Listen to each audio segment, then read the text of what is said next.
우리에게 허락하신 하나님 말씀을 봉독하겠습니다.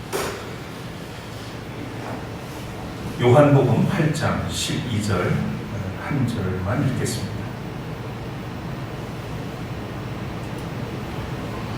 예수께서 또 말씀하여 이르시되 나는 세상의 빛이니 나를 따르는 자는 어둠에 다니지 아니하고 생명의 빛을 얻으리라. 이는 하나님의 말씀입니다. 하나님께 감사드립니다.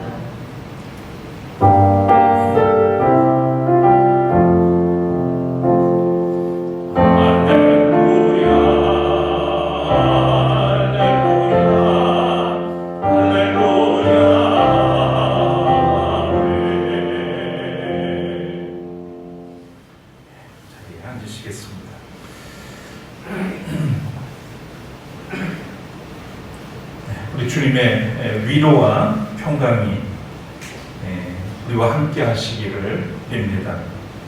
오늘은 예수님의 자기 선언, 에고 에이미 두 번째 말씀, 나는 세상의 빛이다 하신 말씀에 대해서 함께 나누도록 하겠습니다. 먼저 우리 하나님 앞에 찬양 올리고 기도하겠습니다.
생명을 주시고 또 오늘도 거룩한 예배자로 불러주신 은혜 감사드립니다. 자격 없지만 언제나 은혜를 베풀어 주셔서 이 복된 자리에 우리가 함께 할 수 있도록 이끌어 주셔서 참으로 감사드립니다.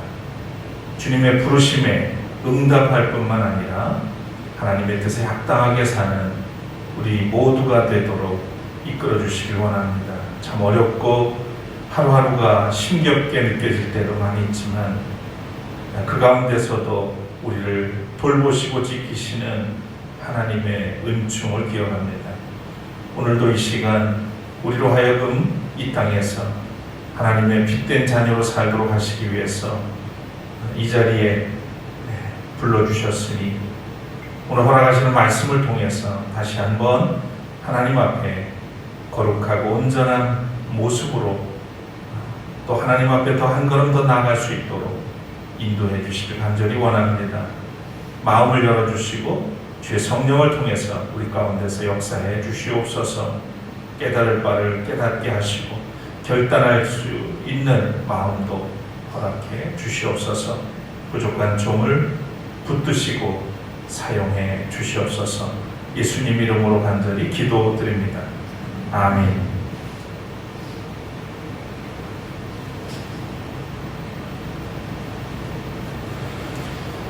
우리가 지난 주일부터 요한복음에 기록된 예수님의 자기 선언 또는 자기 계시라고 할 수 있습니다.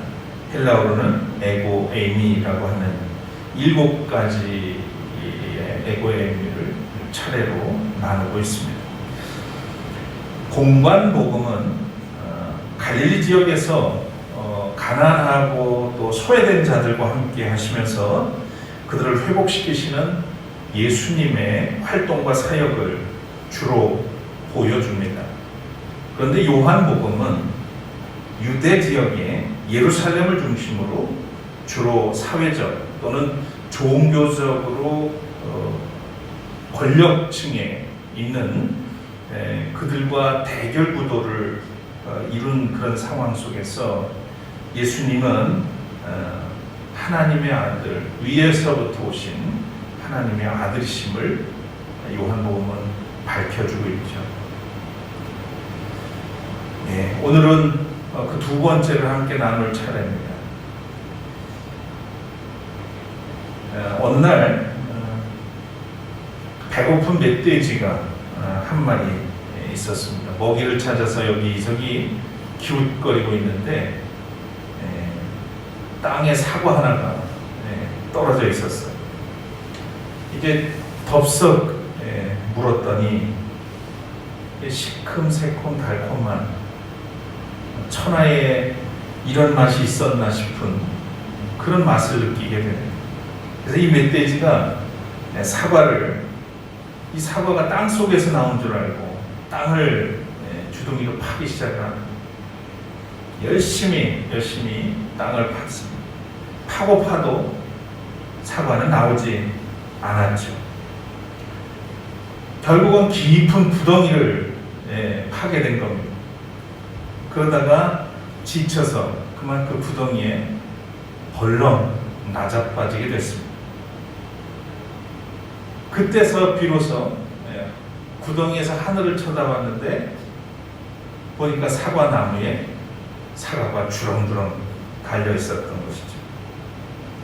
그래서 이 멧돼지가 구덩이에서 숨을 거두면서 마지막 한마디를 했다면 하늘을 보면서 살았어야지. 땅만 보고 살다가 이렇게 됐다라고 하는 것을 비로소 느꼈다는 겁니다. 사람은 뭘 쳐다보고 사느냐에 따라서 그 인생이 좌우되죠. 땅을 보고 사는 사람은 땅의 것을 가지고 살 것이고요. 늘 위를 향해서 하나님을 향해서 마음을 열고 사는 사람은 하늘의 것으로 삽니다. 미래를 쳐다보고 사는 사람은 미래의 꿈과 소망으로 벅찬 기쁨을 누리면서 살 것이고, 과거를 쳐다보며 사는 사람은 과거의 아픔과 분노와 회한에 발이 묶여서 늘 거기에 주저앉을 것이죠. 그래서 성경은 수없이 너희 눈을 들라, 위의 것을 찾으라 이렇게 말합니다. 시편 121편에 여러분 잘 아시는 말씀이 나오죠. 내가 눈을 들어 산을 본다. 내 도움이 어디서 오는가? 내 도움은 하늘과 땅을 만드신 주님에게서 온다. 이렇게 노래를 했습니다. 나의 도움은 위로부터, 주님으로부터 온다. 지난 주일 우리가 나눈 말씀처럼 우리가 구할 것은 하늘의 양식, 생명의 양식이죠. 나는 생명의 빵이다. 이렇게 선포하신 예수님의 살과 피를 먹고 우리가 이 생명을 얻고 풍성해져서 세상에 주린 영혼들과 나눌 때 주님이 뜻하신 생명의 역사는 계속되는 겁니다. 요한복음은 예수 그리스도를 가리켜 빛과 생명으로 줄기차게 묘사하면서 위로부터 오신 하나님의 아들이라고 그렇게 증언을 합니다. 요한복음 맨 처음으로 한번 돌아가 볼까요? 태초에 말씀이 계셨다. 그 말씀은 하나님과 함께 계셨다. 그 말씀은 하나님이셨다. 그는 태초에 하나님과 함께 계셨다. 모든 것이 그로 말미암아 창조되었으니 그가 없이 창조된 것은 하나도 없다. 창조된 것은 그에게서 생명을 얻었으니 그 생명은 사람의 빛이었다. 그 빛이 어둠 속에서 비치니 어둠이 그 빛을 이기지 못하였다. 생명은 빛으로부터 왔음을 증언해 줍니다. 이어서 9절에 보면 참빛이 있었다. 그 빛이 세상에 와서 모든 사람을 비추고 있다. 이렇게 선포되어졌습니다. 말씀이 사람이 되어 세상에 오신 주님은 세상에 어둠을 몰아내는 빛이요 생명을 부여하시는 분이라고 하는 것을 증언하는 것이죠. 여러분, 빛이 하늘을 지배한다면 어둠은 땅을 지배합니다. 빛이 하늘에서 온다면 어둠은 땅에서 납니다. 빛이 걸어가신 하나님이시라면 땅은 죄로 물든 타락한 인간입니다. 빛이 생명이라면 어둠은 땅은 죽음입니다. 그래서 하나님의 아들 예수 그리스도께서 세상의 빛, 생명의 빛으로 세상에 오셨습니다. 오늘 본문의 말씀은 세상에 생명의 빛으로 오신 분으로서 예수님의 자기 계시입니다. 나는 생명의 떡, 생명의 양식이라고 말씀하셨던 예수님은 이번에 나는 세상의 빛이다 라고 선언하셨죠. 이 말씀은 예루살렘 성전에서 가르치실 때 율법학자와 바리새파 사람들이 가늠하다 잡힌 여인을 예수님께로 데려온 다음에 일어난 그 일들이 있은 다음에 하신 말씀이에요. 당시에 예수께서 예수님한테 이 경계심을 가지고 있던 이 율법학자와 바리새파 사람들이 예수님을 어찌든 공경에 빠뜨려서 제거할 명분을 찾고 있었습니다.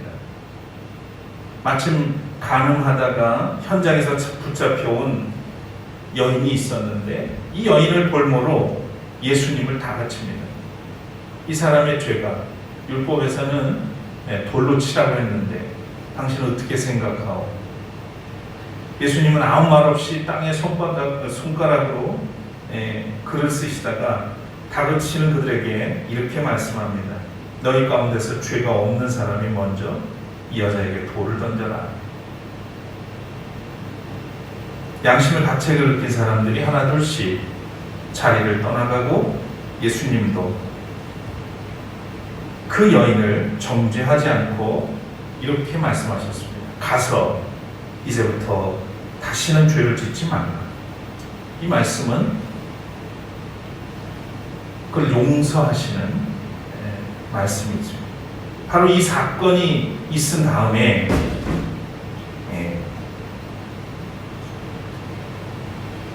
나는 빛이다 이렇게 선언하신 거예요. 그러니까 이 여인을 주님의 눈으로 보실 때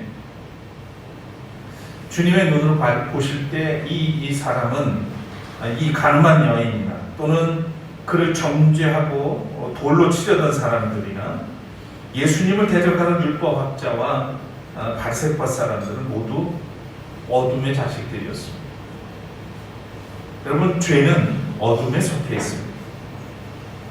이 어둠에 빛이신 예수 그리스도가 오셔서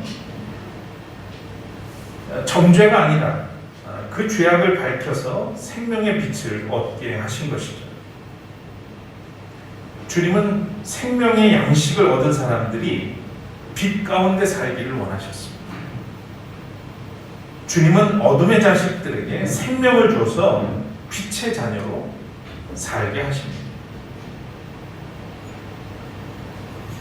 주님이 나는 세상의 빛이라고 했을 때 우리는 천지 창조하실 때에 그 첫째 날 빛이 있으라 하셨던 그 말씀을 연상하게 됩니다.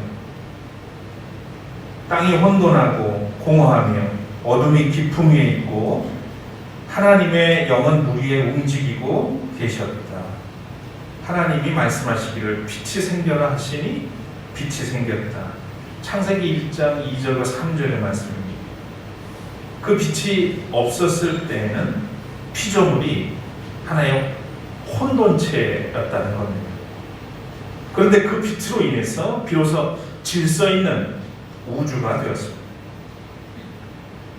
구약 성서에 나오는 많은 예언자들이 메시아를 가리켜서 종종 빛으로 묘사를 한 것을 보게 됩니다.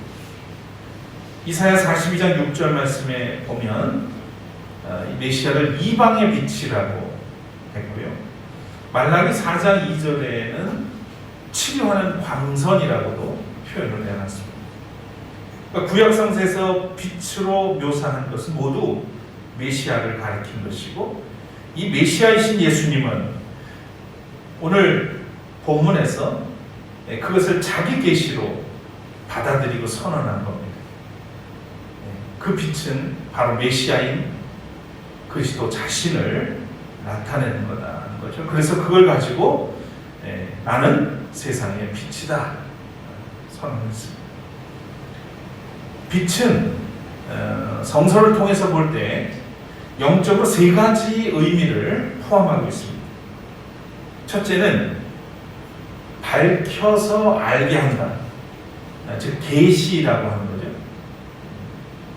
그 빛이라는 성서에 나오는 빛 속에는 하나님을 밝혀서 알게 하는 것, 그냥 계시라고 하는 것이 들어있고, 두 번째는 어둠의 본질인 죄에서 구원한다는 의미가 담겨 있습니다. 구원. 그리고 세 번째로는 깨끗하게 하는 것, 즉 성결이죠. 그러니까 성서에서 이야기한 이 구약의 예언자들은 메시아를 지칭해서 빛으로 묘사를 했는데, 그 빛이라고 하는 성서의 의미 속에는, 이 영적인 의미는 계시와 그 다음에 구원과 성결의 뜻을 다 포함하고 있다, 이런 말입니다. 그래서 예수님은 세상에 빛으로 오셨습니다. 세상은 예수님의 사역 장소이면서 또한 구원의 대상이죠. 첫째 아담으로부터 저주받은 곳입니다. 타락한 곳이죠. 인류가 타락함과 동시에 하나님은 땅을 같이 저주합니다. 그래서 아담, 첫 번째 아담으로부터 저주받은 곳, 타락한 곳이다 이 말이죠. 그래서 성서에서 세상은 그냥 물리적인 땅만을 의미하지 않고 그 속에 함께 살고 있는 모든 피조세계, 인간을 포함해서 그것을 말합니다. 자, 그럼에도 불구하고 이 타락한 곳인데 하나님의 은혜가 없이는 회복될 수 없고 구원받을 수 없는 곳이죠. 그럼에도 불구하고 하나님은 세상을 사랑하십니다. 그래서 독생자를 보내주셨습니다. 하나님은 세상을 지배하는 어둠을 거두어내기 위해서 생명의 빛 되시는 예수님을 보내신 겁니다. 심판이 아니라 구원하기 위해서죠. 그래서 요한복음 3장 16절과 17절 말씀 화면에 보이시면 우리 같이 한번 읽겠습니다. 시작. 하나님께서 세상을 이처럼 사랑하셔서 외아들을 주셨으니 이는 그를 믿는 사람마다 멸망하지 않고 영생을 얻게 하려는 것이다. 하나님께서 아들을 세상에 보내신 것은 세상을 심판하시려는 것이 아니라 아들을 통하여 세상을 구원하시려는 것이다. 심판이 아니라 뭐예요? 구원하기 위해서 예수님을 생명의 빛으로 이 땅에 보내셨다는 말씀입니다. 예수님은 구원하러 오신 생명의 빛이십니다. 빛 대신 예수 그리스도 안에 있으면 내 안에 모든 죄악이 빛으로 말미암아서 사라지게 될 것입니다. 주님이 약속하셨습니다. 나를 따르는 사람은 어둠 속에 다니지 아니하고 생명의 빛을 얻을 것이다. 이제 세상의 빛 되시는 주님을 따르는 사람, 그 사람은 어둠에서 해방이 될 것이고 그래서 생명을 얻게 될 거다 말씀하셨습니다. 구원을 얻게 될 것이다. 예수님을 영접하고 예수님을 따르면 생명의 빛 가운데 누구나 살아가게 되는 그런 은혜를 누리게 되는 겁니다. 자, 한 걸음 더 나가서 그러면 이 생명의 빛을 통해서 우리에게 부여되는 은혜는 뭘까요? 첫째는 구원입니다. 생명의 빛 가운데 살 때 누구나 구원을 얻습니다. 사도행전에 등장하는 아주 극단적인 유대주의자 사울이라는 인물이 나옵니다. 그는 그리스도인들을, 예수 그리스도를 따르는 자들을 핍박하던 사람이었습니다. 그런데 그가 해보다 더 밝은 빛 가운데 찾아오신 예수님을 만나 구원을 얻게 되죠. 사도행전 9장 3절에 보면 다마스커스로 가는 그 길목에서 갑자기 환하게 하늘에서부터 임하는 빛을 보게 됩니다. 그리고 그는 눈이 어두워지게 됩니다. 보지 못하게 됩니다. 오직 하나님과 깊이 교통하는 시간을 갖게 됩니다. 그래서 주님을 핍박하던 이 사울이 주님을 증거하는 바울로 변화되는 사건이 일어나죠. 빛 대신 주님을 만나면 구원을 받고 새 사람으로 거듭나게 됩니다. 자, 두 번째는 빛 대신 주님을 따르면 거룩한 성품으로 성화됩니다. 빛이 없이는 예수님의 성품을 볼 수도 없고 따를 수가 없습니다. 생명의 빛으로 변화받은 사도 바울이 이런 이야기를 했습니다. 빛의 갑옷을 입읍시다. 우리가 낮에 행동하듯이 단정하게 술 취하거나 방탕하지 말고 하나님이 원하시는, 기뻐하시는 깨끗하고 맑은 삶을 삽시다. 주 예수 그리스도의 옷을 그러기 위해서 입으셔야 합니다 라는 얘기를 하고 있는 것이죠. 예수 그리스도의 옷을 입으라 하는 이 말은 그리스도와 일치하는 삶을, 하나가 되는 삶을 살라는 의미이고요. 그래서 그분의 성품을 담고 윤리적으로도 깨끗하고 착한 행실을 하라는 그런 말씀입니다. 빛 가운데 살면 그리스도의 거룩한 성품 그리고 온전한 품격을 갖게 되는 줄 믿습니다. 세 번째는 빛을 통해서 우리는 얽매인 인생의 문제로부터 해방을 얻게 됩니다. 요한의 형제 야고보가 순교한 후에 베드로마저 체포가 되죠. 그래서 감옥에 갇히게 됩니다. 그때 예루살렘 교회에 지도자였던 베드로가 잡혔기 때문에 그 교회 성도들은, 첫 번 교회 성도들은 굉장히 긴장을 할 수밖에 없었습니다. 어쨌든 하나님께서, 주님께서 이 베드로를 구원해 주시기를, 그래서 주님의 뜻을 우리가 함께 이루어갈 수 있기를 간절히 기도했죠. 그 기도가 응답이 됐습니다. 그래서 주님께서 베드로에게, 감옥에 갇혀있던 베드로에게 생명의 빛을 비춰 줬습니다. 그 어둡고 공포스러운 그곳에 주님의 천사가 나타났고 그 감방에 빛이 환하게 비쳤다고 했습니다. 그래서 베드로를 깨워서 묶인 쇠사슬도 다 풀린 상태에서 나가게 되죠. 자, 이 말씀이 오늘 우리에게 무엇을 말씀하나요? 결국 그 광채가 빛이었을 때 그에게 모든 그 인생의 모든 문제에 결박당한 그의 몸에 생명의 빛으로 비춰지게 된 겁니다.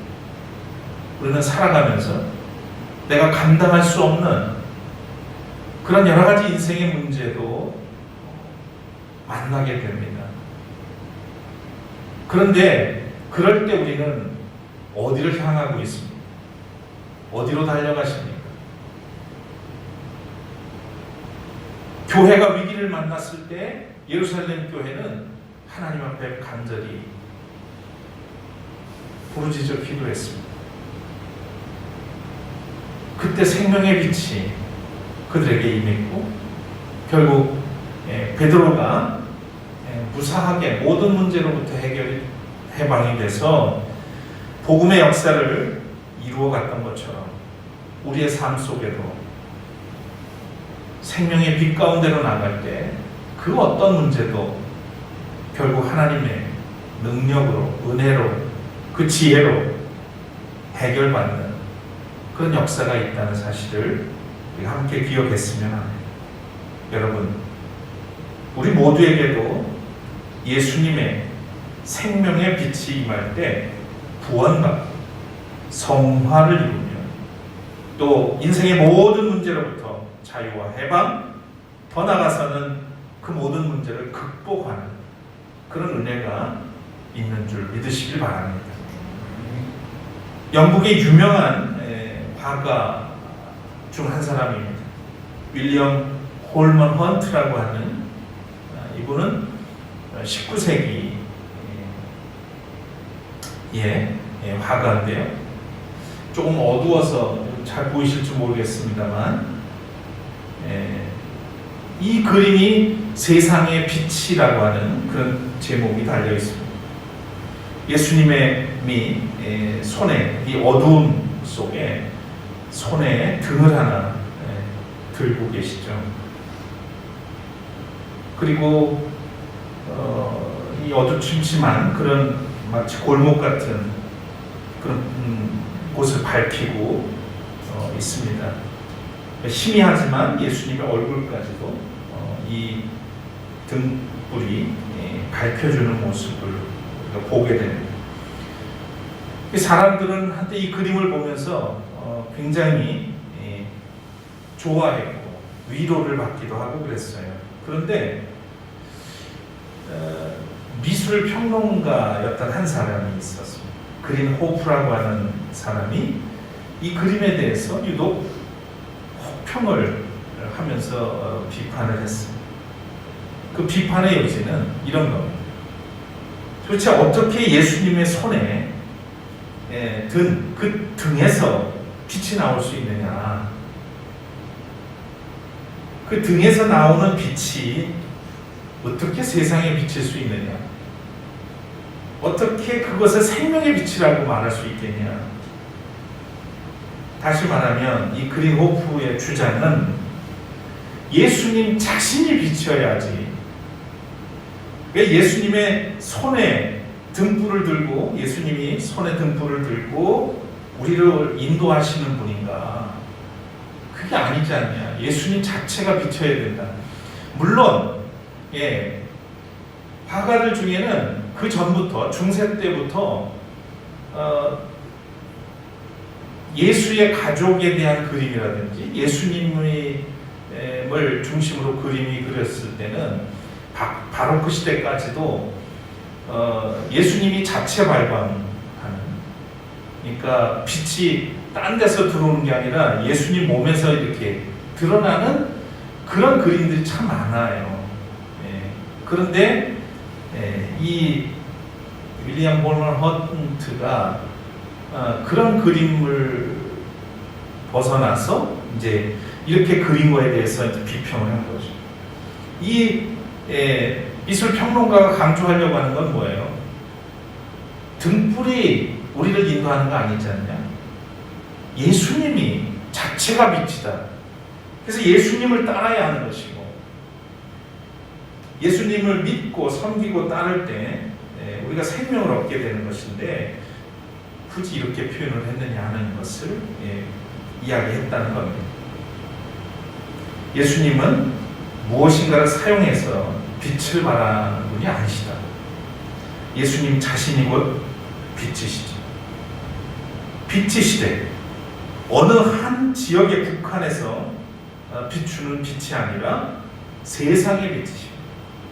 예수님은 온 세상을 밝히시는 빛이다 하는 이야기죠. 여러분 잘 아시는 산상수훈을 보면 산상수훈에 주님이 이런 말씀도 하십니다. 너희는 세상의 빛이다. 산 위에 세운 마을은 숨길 수 없다. 너희 빛을 사람에게 비추어서 그들이 너희의 착한 행실을 보고 하늘에 계신 너희 아버지께 영광을 돌리게 해라. 그러니까 주님은 자신이 빛이면서 그분 안에 사는 우리도 세상의 빛이라고 말씀하셨습니다. 무슨 의미겠어요? 우리가 예수 그리스도를 통해서 생명의 빛을 보고 그 안에서 살아간다면 결국 우리에게서도 거룩한 빛이, 그 생명의 빛이 드러나야 된다는 말씀이죠. 그래서 여러분, 우리가 생명력 있는 그리스도인이 되려면 생명의 빛이신 주님을 끝까지 따라야 하겠습니다. 우리가 성화되려면 어둠을 이기고 빛의 자녀로 살아야 하겠습니다. 또한 선한 행실로 세상의 빛을 비추어야 하겠습니다. 예수께서 주신 이 생명의 빛으로 세상의 빛을 비추어서 세상에 드리워진 모든 어둠을 거룩한 행실로 거두어내는 그런 믿음의 사람들 되시기를 바랍니다. 그래서 참되고 순결한 하나님 나라를 이 땅에 세워가는 거룩한 빛의 자녀들이 되시기를 주의 이름으로 축복합니다.